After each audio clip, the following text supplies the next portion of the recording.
اب آئیے حضرت علی کرم اللہ وجہہ رسول اللہ صلی اللہ علیہ وسلم کے ججازات بھائی، از اول تا آخر آپ کی تربیت یافتہ، آپ کے محبوب داماد، آپ کے چوتھے خلیفہ راشد اور انتہائی معتمد صحابی ہیں۔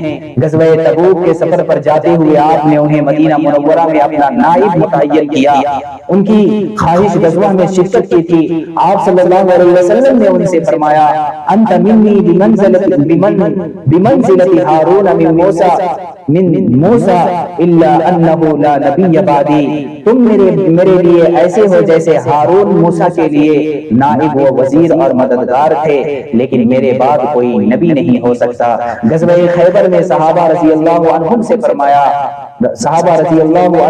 فرمایا ہے، صحیح مسلم میں یہ روایت ہے کہ کل میں فوج کا علم ایسے شخص کو دوں گا جو اللہ و رسول سے محبت کرتا ہے اور اس سے اللہ و رسول کو محبت ہے۔ پھر اگلے دن حضرت علی کرم اللہ وجہہ کو بلا کر ان کے ہاتھ میں علم دیا۔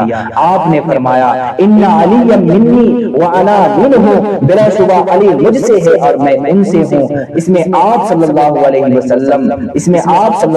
وسلم نے حضرت علی کرم اللہ وجہہ اور اپنی ہم مجازی و ہم مشربی کی وضاحت فرما دی ہے۔ مزید ارشاد فرمایا ہے من کنت مولاہ فعلی مولاہ، میں جس کا مخلص دوست ہوں علی بھی اس کے مخلص دوست ہیں۔ یعنی آپ صلی اللہ علیہ وسلم سے محبت رکھنے والے کو حضرت علی کرم اللہ وجہہ سے بھی محبت رکھنی چاہیے۔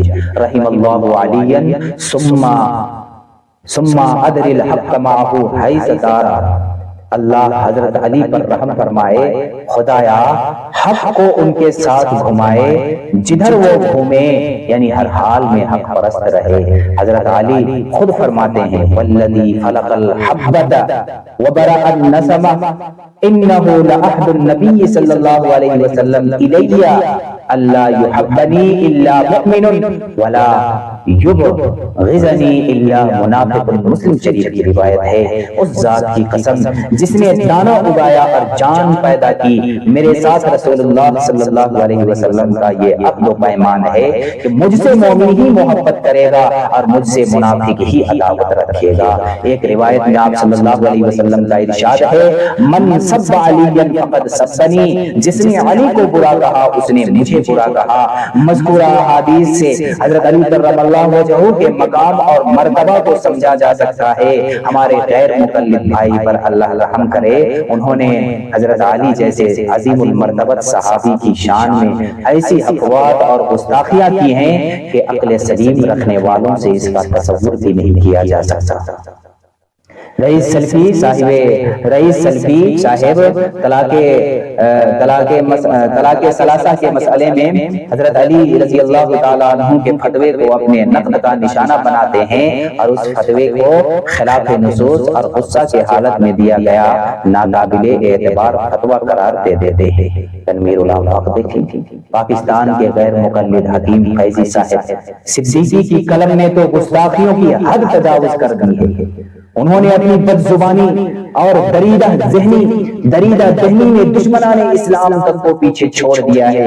غیر مقلد انہیں اپنی سب سے بے نظیر محقق باور کرتے ہیں اور واقعہ بھی یہی ہے کہ صحابہ اور اہل بیت رسول کی شان میں گستاخی اور توہین کے جس مقام تک حکیم موصوف کا قلم پہنچ گیا ہے اس کی کوئی نظیر ڈھونڈنے سے نہیں ملتی۔ حضرت علی رضی اللہ تعالیٰ عنہ کے بارے میں انہوں نے لکھا ہے کہ وہ بے فکر شہزادے کی طرح اپنے حال میں مست رہا کرتے تھے، دینی امور میں کبھی کبھار حصہ لیتے تھے، یعنی عام طور پر دینی کاموں سے دور رہتے تھے اور بڑے مزے کی زندگی گزارتے تھے۔ صدیقہ کائنات صفحہ نمبر 71 ہے۔ حکیم صاحب نے حضرت علی کرم اللہ وجہہ کی خلافت کو نام نہاد قرار دیتے ہوئے حضرت علی رضی اللہ تعالیٰ عنہ کو خلیفہ راشد ماننے سے انکار کر دیا ہے اور حضرت علی رضی اللہ تعالیٰ عنہ کو خلیفہ راشد کہنا سرید بد دیانتی قرار دیا ہے، حتیٰ کہ یہاں تک لکھ دیا ہے کہ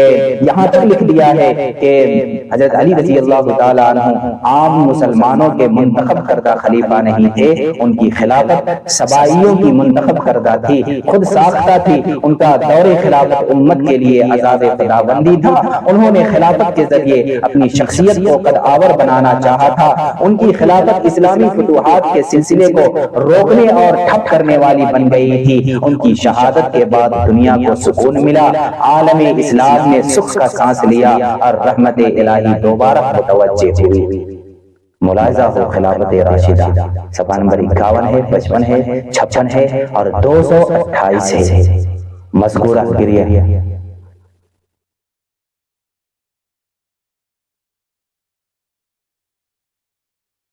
کس کو بیان کیا جائے، کس کو چھوڑا جائے، ان کی کیا حرکت دکھائی جائے اور کیا کوئی کس چیز کو چھوڑا جائے۔ افسوس ہوتا ہے ان لوگوں پر کہ یہ سب حضرت امام ابو حنیفہ رحمۃ اللہ علیہ کے تقلید، حضرت امام ابو حنیفہ رحمۃ اللہ علیہ کے مخالفت میں اتنے اندھے ہو گئے ہیں کہ اپنے ایمان کی بھی پرواہ نہیں، اپنی ایمان کی بھی پرواہ نہیں ہے۔ یہ کہتے ہیں کہ صحابہ کی تحقیق کو نہ مانو، تابعین کی تحقیق کو نہ مانو، تبع تابعین کی تحقیق کو نہ مانو۔ کس کی تحقیق کو مانو؟ میری تحقیق کو مانو۔ لو میرے بھائی، یہ صحابہ سے بڑھ گیا، تابعین سے اس کا مرتبہ اونچا ہو گیا، تبع تابعین سے اس کا اونچا مرتبہ ہو گیا، مجتہدین محدثین سے بھی ان کا مقام اونچا ہو گیا ہے۔ ان کی مانو، ان کی مانو گے صحیح دین پر چلو گے، ان کی نہ مانو گے تمہاری دین تباہ و برباد ہو جائے گی۔ سن رہا تھا ایک شخص اسی طرح ایک ویڈیو میں کہہ رہا ہے کہ ہم سلفی ہیں، ہم صحابہ کی طرف بلاتے ہیں، صحابہ کی طرف ہم بلانے والے ہیں، سنت کی طرف ہم بلانے والے ہیں۔ ابھی میں نے آپ حضرات کے سامنے بیان کر دیا کہ یہ جب تم کو بلائے گا اپنی جماعت کی طرف، اور بلانے کے بعد اپنی کتاب میں کیا کیا لکھا ہے یہی سب کروائے گا۔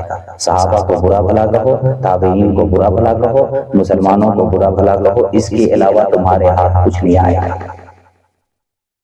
حدیث نام لے گا حدیث کا اور حدیثوں کا انکار کرائے گا، نام لے گا قرآن کا سے انکار کرائے گا۔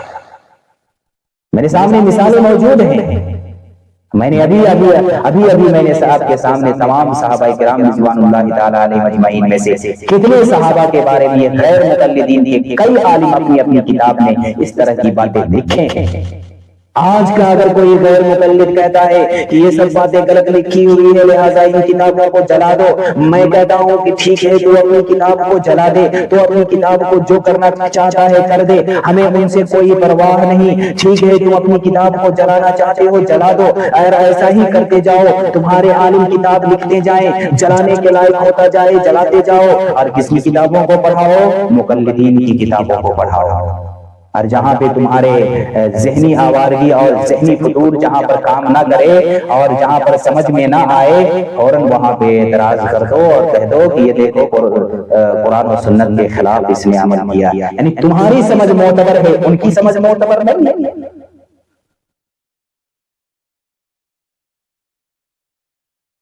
ٹھیک ہے تم اپنی کتابوں کو جلانا چاہتے ہو جلا دو، لیکن میں اہل سنت والجماعت چاروں امام میں سے جو کوئی کسی کے مقلد ہیں، جس امام کے بھی مقلد ہیں، میں ان سے گزارش کرنا چاہتا ہوں کہ اہل حدیث نام لینے والے، اپنے آپ کو موحد کہنے والے، اپنے آپ کو مسلم کہنے والے، اپنے آپ کو اثری کہنے والے، اپنے آپ کو سلفی کہنے والے اور اپنا نام اہل حدیث رکھنے والوں نے کیا گل کھلائے ہیں آپ دیکھ لیجیے۔ وآخر دعوانا ان الحمد للہ رب العالمین۔